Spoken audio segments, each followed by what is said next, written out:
Hey, it's Alan, and I just wanted to let you know that you can now listen to the ongoing history of new music early and ad-free on Amazon Music, included with Prime. Being in a band is hard. Keeping a band together is harder still. And if a band can keep it together for longer than, a decade, they should probably get some kind of medal. Let's give props to the Red Hot Chili Peppers, still going since their establishment in 1983. Metallica has been with us since 1981. Both New Order and Depeche Mode go back to 1980. The current lineup of U2 has been the same since that day in March 1978, when they changed their name from The Hype. And as they were doing their thing in Dublin, The Cure was coming together in England. So pretty good. Here are a few more longevity champions. Blondie, formed 1974. Kiss, 1973. The Eagles, 1971. The Who, 1964. The Rolling Stones, 1962. And the Beach Boys, 1961. Now let's look at just Canada. Sloan has been with us since at least 1991. The Tragically Hip, 1985. Loverboy, 1979. April Wine, 1969. Rush lasted a full 50 years before they broke up. They were formed in 1968. And we still have a version of the Guess Who out there, maintaining a streak that started in 1965. At this point, I should also point out that the Nanaimo Concert Band in Nanaimo, BC, has been a going concern since 1873. Not with the original members, of course, but there's been some lineup changes. 1873. Another band that needs to be added to this list is 5440. They were established in 1980 and are still going. There have been some changes in personnel, but the core of the band is still intact, still touring, still recording, still on the radio. They have outlasted the original wave of punk and new wave. They made it through the era of 80s hair metal. They made it through grunge, the resurrection of indie rock in the 2000s, the rise of the internet, the demise of the music video channels, and, I think you get the idea. So this is probably as good a time as any to sit down with the band, to let them talk it out, to let them tell us about their decades in the Canadian music business. This is 5440, in their own words, Part 1. This is the Ongoing History of New Music podcast with Alan Cross. We got our own group of fans, and we execute our plans, 'cause we're a West Coast band. 5440 with West Coast Bands, something that they wrote during COVID and will be released later in 2023. Hello again, I'm Alan Cross. And I thought this was time to pay some respect to a band that's been part of the Canadian musical landscape since 1980. But rather than me write up a long script detailing their accomplishments, I was able to talk to the band backstage at the Horseshoe in Toronto as they were getting ready for a string of shows before Christmas 2022. The goal, as with all these In Their Own Words episodes, is to get the band to tell their own story in their own words. And that's exactly what we did, starting at the very beginning. So Vancouver in the middle 70s was an interesting sort of place. It was kind of cut off from the rest of the world because of the mountains, and there was more of a north-south thing going rather than an east-west thing. And as a result, there was this scene that was sort of a punk rock scene, sort of an outsider music scene. And would it be safe to say that this is what you were part of before 5440 came together? Yes, that would be totally fair to say. Late 70s, I would say. I started for us. For us. Yeah, Brad and I and Randy, we took a little Fear and Loathing car trip down the coast, followed the Young Canadians. This would be 1980. This would be Art Bergman's band. Yeah. But yeah, a lot of those bands, DOA, Young Canadians, would travel Seattle, Portland, San Francisco. And then when we formed a band, that's exactly what we did too. You're exactly right. We didn't hit Toronto till 5 years after. Was there a band before 5440? Not really. There were, we had a couple of incarnations, covers, new wave covers, things like that. I was in a little thing with my brother called the Loud Rangers. Yeah. Right? Well, this is really foggy, Alan. We're gonna try to that's- help you out. I think the more we talk about it, the more the memories will come back. So and the caffeine's coming, so we're gonna be fine. Yeah. Played it in my garage, my parents' garage. Yeah. So yeah, We were called the News for about a week. Yeah, the News. Yeah, we did. So we did, and we did one little show for friends. No Huey Lewis. Yeah. So I think it was before him, actually. Here we go. It's all going to kick in here right now. Let's just start from even more of the beginning. So I, as a kid, moved around a lot. My dad got transferred and stuff like that, and lived all over the U.S. Neil did the same thing across Canada. His dad worked for CMHC, and he got transferred all over the place. And so Neil has a breadth of the whole country. And so we both met in high school in Vancouver in the the middle of the year, early 1977, January, when he came from Edmonton to Tawasin, right? And so looking at Neil, I went, this guy is weird. You know, he dresses weird. He doesn't care. He's my kind of guy. You know, I'm going to find out more about him. And then we started talking about music. We had a couple classes together, and same thing in grade 12. Started going to shows together. Neil ends up going to Boston to music school for a semester or two. I go to a community college, very much involved in the Vancouver punk rock scene, going to every show I possibly can, going down to Quintessence Records and buying the singles as they come out, starting going down to Seattle to see bands, to buy records, all that kind of thing. And then I said, come on back and we'll start a band. Stuff's really happening here. Vancouver is amazing. I feel like right now super fortunate to have been a part of that, to see these bands and to be part of that scene. I actually have the letter that he wrote me. Because in those days, you wrote letters. Too expensive to phone.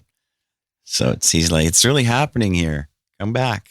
Yeah. And then after high school, we, like Neil said, we did that Fear and Loathing tour of California. We went to the Whiskey A Go-Go, saw bands. It was great. It was fun. And we got all excited and said, let's start this band. And we did that kind of in the fall of 1980. I lived out on, my father started a business, which was like a metal recycling / foundry kind of thing. So we were, melting non-ferrous metals, and I lived on the plant site and kind of tried to supervise every single shift. It was a very, it was a tough thing for everybody, but we made it through anyway. And but it had this old house, and I lived there. And Neil came over, and we started playing music. I learned songs that he had written. We wrote some stuff together, and got a drummer involved, and that's how the whole thing started. Your first gig is Not on a Great Night. December 8th, 1980, and you play in Vancouver.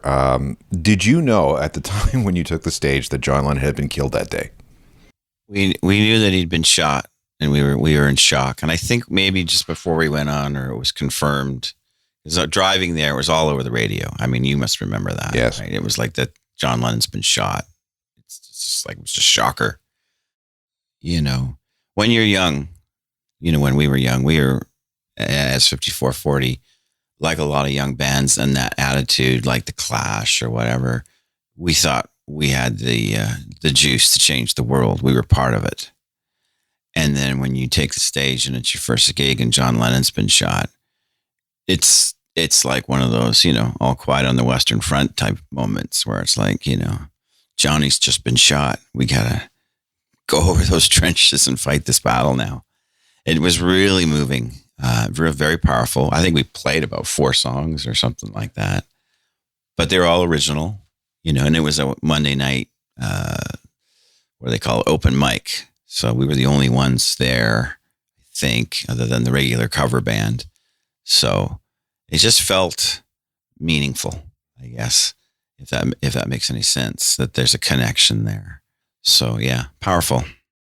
All right, so describe your sound and attitude at the time. What were you? Serious, idealistic, naive. Those are the 3 words that come to mind.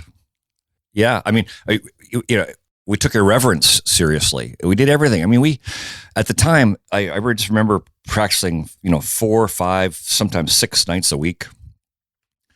And, trying to concern ourselves with getting the next thing. we would work up to like a show where we'd be, on a bill. We were getting $50 to play with Rock and Roll Bitches and Anthead and Scissors in like February of 1981 at what became Richards on Richards, the laundromat. And we're the first band on the bill. We're so excited. There's 70 people in the audience or whatever it is. And then that would end and we'd be like, well, what do we do now? Right. We'd get like an existential moment. It's like, well, there's no reason to go on anymore unless, because there's nothing to do. So Neil and I came up with quite early. It's like, you gotta have something to do after that. So you're not questioning whether you're going to be in the band all the time. Right. So we did. I mean, even if we had nothing on the books, we'd say, okay, we're going to go back and we're going to write some more songs. As Neil would call it, woodshedding. So we'd always have a project after the one that was the immediate one. And that allowed us to go on. And then eventually we turned that into, we decided after practice, we'd go up to this little pizza joint up the street and have pizza and sit around and talk, and kind of like our version of coffee warriors kind of thing. And we said, let's just decide right now we're going to make 10 records. And then you don't have to think about, what you're going to do next. So we did that.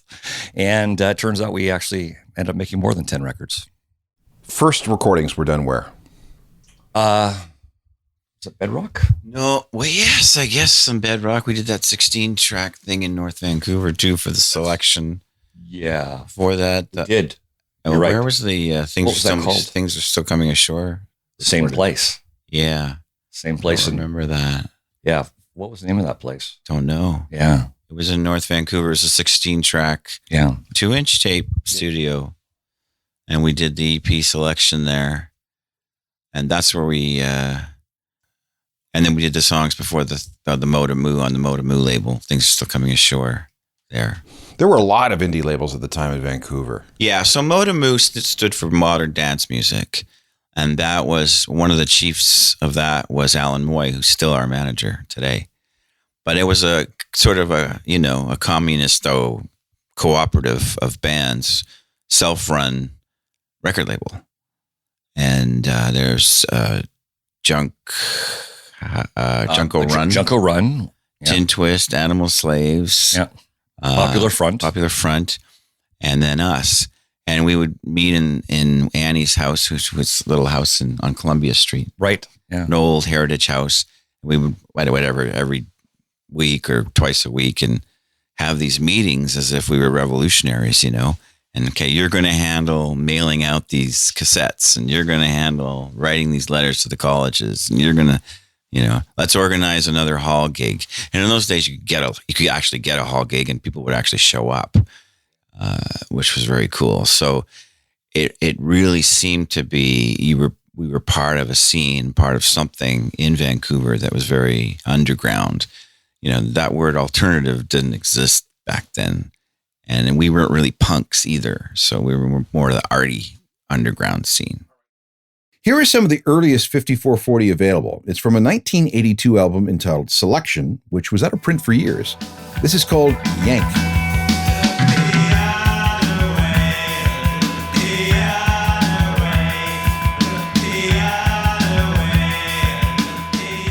So that EP evolves into your first album, which is also an indie thing, Set the Fire.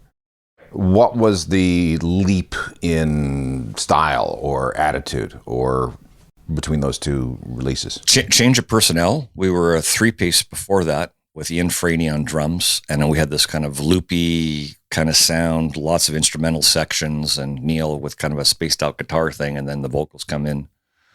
That's Selection, I would say. With kind of a weird groove thing. And then, so Ian wanted to leave, and we tried to talk him out of it, but he said, no, I want to go, and that's fine. And then, so we got in Daryl Newdorf, who we knew because he played in a band called Empty Set in Kelowna, and he's friends with, all the guys that became the Grapes of Wrath and that kind of thing. And then Phil Comparelli, who actually played trumpet on a show that we did where Neil did the horn arrangements. We had a saxophone and a trumpet player. And Phil is that guy. So we said, well, Neil always wanted to be a 4-piece. And I said, well, why don't we just see if we can pick Daryl off? from Empty Set, and then see if we can get Phil to join us because he's a musical guy, and we knew that he could make it work. So that's probably the first thing. There's more things that happen, but you get one guy gone and two guys in, your sound's going to change. Yeah. Students of the band will know the origin of the name, but why don't you explain it? And why would you take an American slogan and turn it into the name of a Canadian band? Going back to, what I said earlier about Neil and I, moving around, I grew up mostly in the United States. Neil grew up in Canada. We were living in Tawasin, which literally is on the U.S. border. It's the border was, a mile from my house. So we're border conscious. We met in social studies, and later we took history together and had a great history teacher. So this is all in my mind when we're coming up with names. And I actually did a stream of consciousness thing. I had all this paper and I came up with all these names. We rehearsed in a place in Surrey called Bridgeview. So I thought Bridgeview Dogs. That's good because I had a big dog. And I thought Safeway Rebels was another one. I went, it's kind of got the little irony thing there. And then I went 5440 and I went, yeah, I could do. That'll work. It'll work for a year or two. And so, and that came from American history. Came from a slogan of an American presidential candidate, James Polk, who in the 1840s believed in this concept of manifest destiny, which is the Americans going to take over the whole continent. And he's talking specifically about the Oregon Territories, which is where we lived. In British Columbia, was be part of the Oregon Territories. The British had all of Washington State at that time, right down to the mouth of the Columbia River, Fort Astoria. You guys will remember that. And so the border things present, my experience in the U.S., Neil's in Canada, being in Canada, living on the border, history class, and then something I didn't want to be like, there's the Boomtown Rats. Not that there's anything wrong with the Boomtown Rats, but all these bands were like the adjective nouns. And didn't want to do that. So we chose something which was big and yet small at the same time. After the Selection EP, there was a full indie record called Set the Fire in 1984. And it was shortly after that a major record label came calling. But only after 5440 had recorded another indie record. The 1986 self-titled album, the so-called Green Album, was picked up by Reprise and re-released. And this is where the hits began. So the Green Album comes out. You're signed to a major label, so Reprise. We'll call it your breakthrough, obviously, because it's with Baby Ran and with I Go Blind on it. I remember hearing Baby Ran for the first time and thinking, "Holy crap, these guys make an awful lot of noise." Because it was such a real, in-your-face kind of record that was released in the middle '80s after technopop had come and gone. And while pop music was really on the ascendant. So the wall of guitars that came with that song was just, it really was different. And to my ears, it really shook up Canadian music. Let's talk about where the song came from. Oh gosh, that's a bass line, I think, right? Yeah. The summer, late spring, early summer of, I don't know. It'd be spring of 85, I would guess. And Daryl in the band, Phil's in the band, and I play the bass line, the bass line. And the way we wrote songs, one of the ways we wrote songs is I would get a little bass line, I had to work something, and I would just keep on playing it until people joined me. Right? It was obnoxious, really, a way to write songs, and then so Neil would have to, you'd keep the same groove, and I would find different melodies or chord progressions that could go over, the same bass line. And we would record everything. I had called a ghetto blaster, I guess you would call it. And we had two great condenser mics. And I get stereo. It sounded really good. And so we actually used that as a kind of a writing tool. So and then quite often once the band gets going, we had a little practice PA. Neil would start to sing, and it would be kind of stream of consciousness kind of thing, and come in with melodies and little words idea.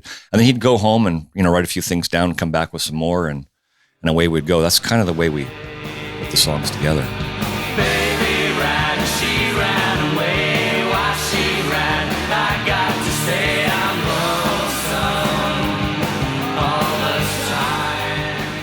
5440 and Baby Ran from the Green album in 1986. Big rock hit in Canada. But there was another song on the record that would do even better, but not in a way anyone expected. That story is coming up, along with more from the band, as they go through their career, which is now in its 5th decade. This is the first part of an episode where 5440 tells their story in their own words. Matt Johnson is now the drummer, replacing the original guy, Daryl Neudorf, who went on to work with Sarah McLachlan. So let's continue. Well, I was a fan, so from Selection, Set the Fire to the Green record, as a fan, the progression of the songwriting was so obvious. And so, I mean, Selection was a groovy, vibey thing. Set the Fire, you could see, the hints of actual songwriting and craft. And then the Green record was like, wow, okay. The craft is it's pretty solid. And the band, even though they were part of the scene, they were never really, you were always kind of on the outside of Brad had a saying that if you live by a scene, you die by it. So we always made sure we had one foot out of it. Yeah.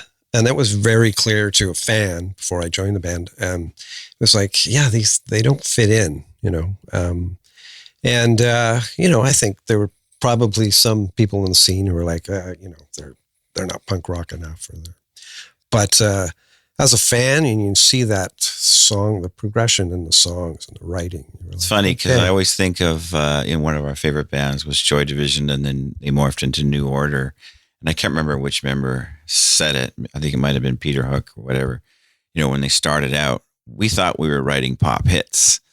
We just didn't know how to do it, but we thought what we were writing were pop hits. And then obviously, eventually they did write them. That's what we kind of did too. We thought they were the catchiest things out there, right? Not some weird shit that only a few people would like. and then once in a while there was a pop hit that came out. So there you go. The sound of the band kind of changed a little bit too. So the Green record, that's the last record that Daryl played on, and he is on every single song except for Take My Hand. So Matt is the drummer on Take My Hand. So Matt joins the band in September of 85. We have a tour of California we're preparing for. We rehearse every night. Matt's listening to the songs on his cassette player all the time. Go down there and do that tour. And that was the tour where we got signed to Warner Brothers. We talked with every label, and they were probably there's other labels that we could assign to. It was great.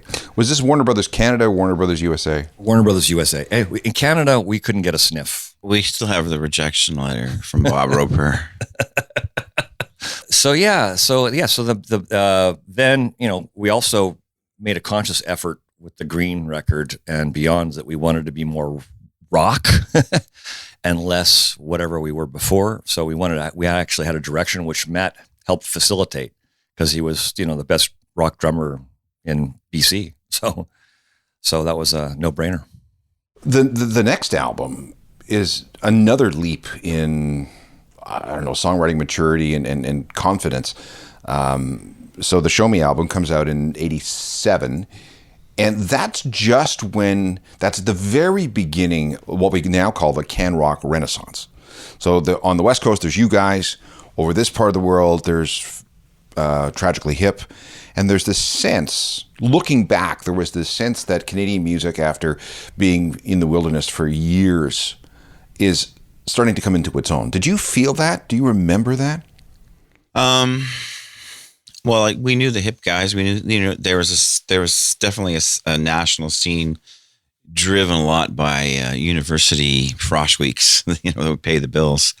We were still very much entrenched in Los Angeles and trying to still make things work out of that. And then we would come up here and, we would sort of tour crisscross the country, still trying to do that. What other bands were coming around? The Hip kind of were a little bit, I guess they came out about then, right? 87, yeah. 80, yeah, so they're a little bit later than us. So I remember meeting them in Brandon or something? Winnipeg at a gas station. They were going west, we were going east. bunch of long hairs pile out of each fan. It's like, hey, where are you guys? Oh, yeah. We heard something about, this is not, there's no internet. You can't just sort of dial them up or, you're not hearing about it, right? You can't make a phone call even. So it's like, it's a band in a van.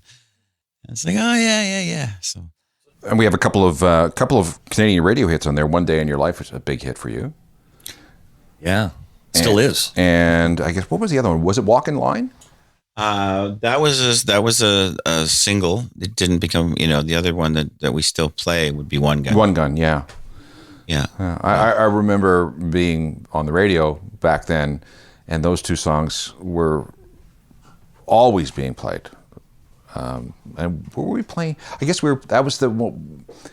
we started to play music from compact discs. And that's right. Yeah. So this is 80. Was that 89, 88? Yeah, somewhere around there. We're starting to play music on compact discs. And again, there's this big sound coming from your disc because, even as a 4-piece, you seem to make a tremendous amount of noise, even with a song like, One Gun or One Day in Your Life, which is a fairly simple arrangement, yet it feels very, very big. Yeah, that was actually produced by Dave Jordan down in Los Angeles, who mixed the Green record for us.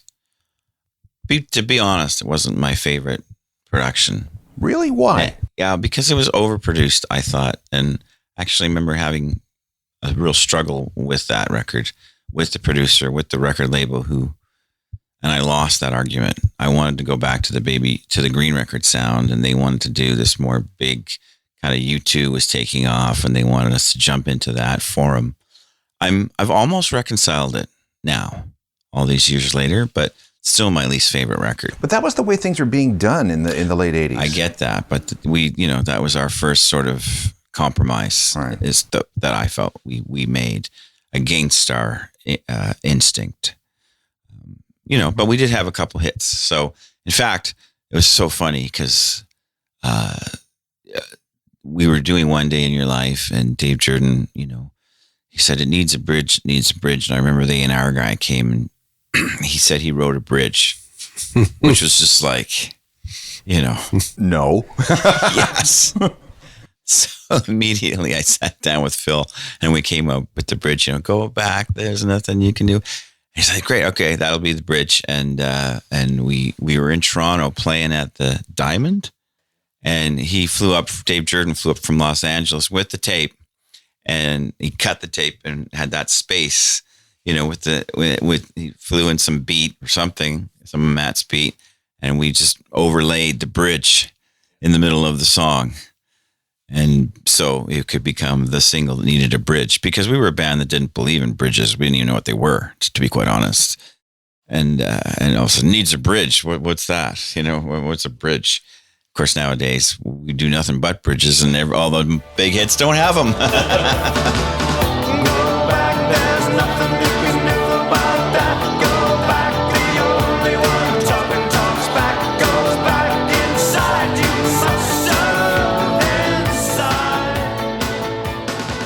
The second album was recorded in Los Angeles, right? Which is the way things were done back then, because money in the music industry flowed like water. Yep. And here's $250,000, blow your brains out. Oh, by the way, we're getting that money back on the other end. Yeah.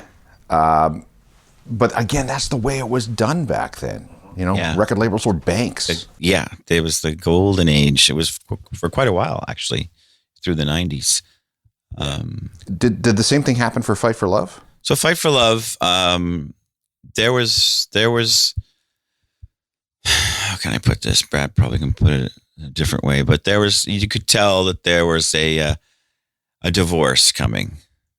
There was a sense with Warner Brothers that they weren't, because the Green record didn't do well, really, because the Payola scandal happened. And they shut everything down. So we got no promotion. Not that I'm making excuses, but that is what happened. Baby Ran got a little MTV, but there was nobody pushing it because everybody was afraid. The Show Me came out, and, wasn't U2, wasn't 5440. What is it? That's the way I felt.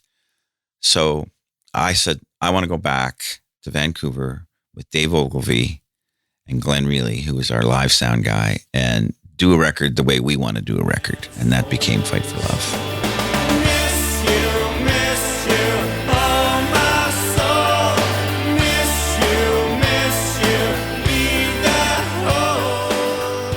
And that record contained one of my favorite songs in Baby Have Some Faith. And God, there's we're a bunch of singles from this record that I remember playing. Here in my house, we played it as a single, or at least an album track. Mm-hmm. Yeah, that was a single. We played Miss You. Mm-hmm. I think we played Over My Head. Yeah. Back then. Yeah. So that was you may have lost your American deal, but you retrenched in Canada and things started to really catch fire here, right? Yeah, I mean that record did come out. That was the last record. We had a 3-record deal with Warner Brothers, so that was the 3rd record. But because there was a divorce in the air, and Brad, we just insisted, let's do it our way, whatever. And they did give us a little tour support as a goodbye, which was nice, so we could promote it a little bit. Let's talk about that term, tour support, because it's something that we don't really see these days anymore. What is tour support? We really didn't get much of it ever, but we did a little. I think it was a few grand on that one, right? So that was just to cover your costs on the road. Yeah. So yeah, and we did that. That was our first. Wasn't that our first tour in a bus?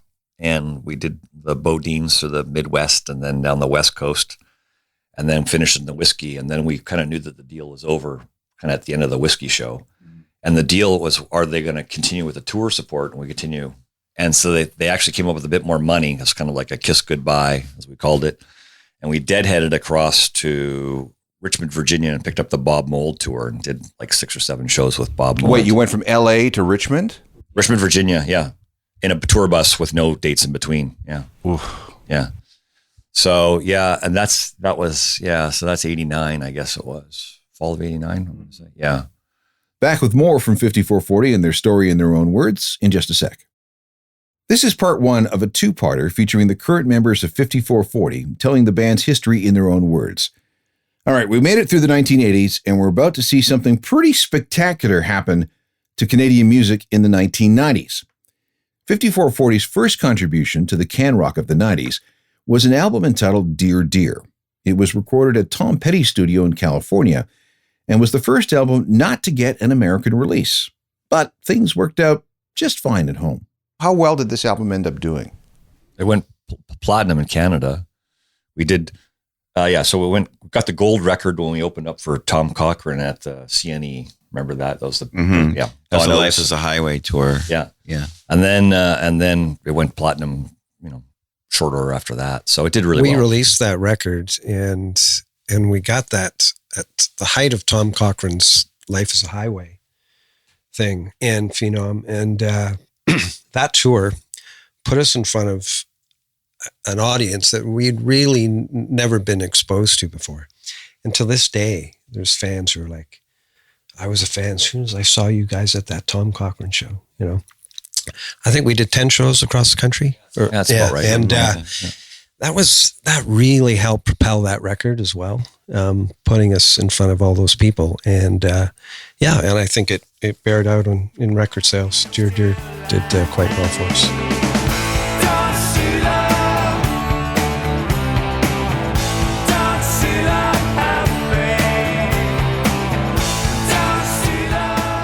It's actually the beginning of your Imperial phase where a lot of things really go very, very right for a good chunk of the 90s. Yeah. The next album is Smilin' Buddha Cabaret with, again, more hits on it, like, a radio love song. I just love being able to introduce and backsell Assaholic on the radio, which was a lot of fun. Ocean Pearl was another single from that. So you were... where are we? 93, 94, things are going pretty well. And you're gaining more and more contemporaries. Matt Good, The Tea Party, I Mother Earth. Who else around that time? Lots of bands. Moist. Sure. Spirit of the West was always around. Tragically Hip. Obviously the Hip, yeah. So there's when, I mark sort of the 90s is when the Canadian rock scene was healthy, wealthy, and wise. Big Shiny Tunes would sell a million Big Shiny copies. Tunes. Yeah, exactly. I don't think we were ever on one of those. You were never on a Big Shiny Tunes? No. Well, there's a lot of nevers with us. Never a Juno, never a Big Shiny Tunes, and we're proud to say that.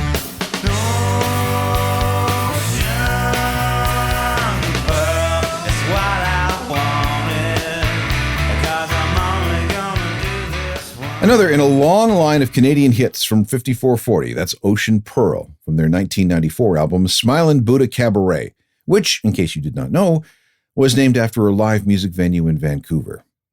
Ocean Pearl was one of 4 singles from the album. The 90s were a fantastic time for Canadian music. It was a decade that showed that it was possible for a Canadian band to have a very solid domestic career. 5440 was part of a cohort that included Matt Good, The Tea Party, The Hip, I, Mother Earth, Bare Naked Ladies, Sloan, Blue Rodeo, Odds, Grapes of Wrath, Cowboy Junkies, Our Lady Peace, Treble Charger, The Watchmen, Crash Test Dummies, Doughboys, Rusty, Pure, and a ton of others. On the second half of 5440, in their own words, we'll follow the band's career from the mid-90s forward. Meanwhile, please avail yourself to all the podcasts this radio program has generated over the years. There are hundreds of them available, all for free on any podcast platform that you use. Just download and go. I'm also on Twitter, Facebook, Instagram, and TikTok. We can meet up in any of those places. And don't forget my website, which is updated every day and comes with a free daily newsletter. That's ajournalofmusicalthings.com. Email to alan@alancross.ca. Technical productions by Rob Johnston. We'll talk to you next time. I'm Alan Cross.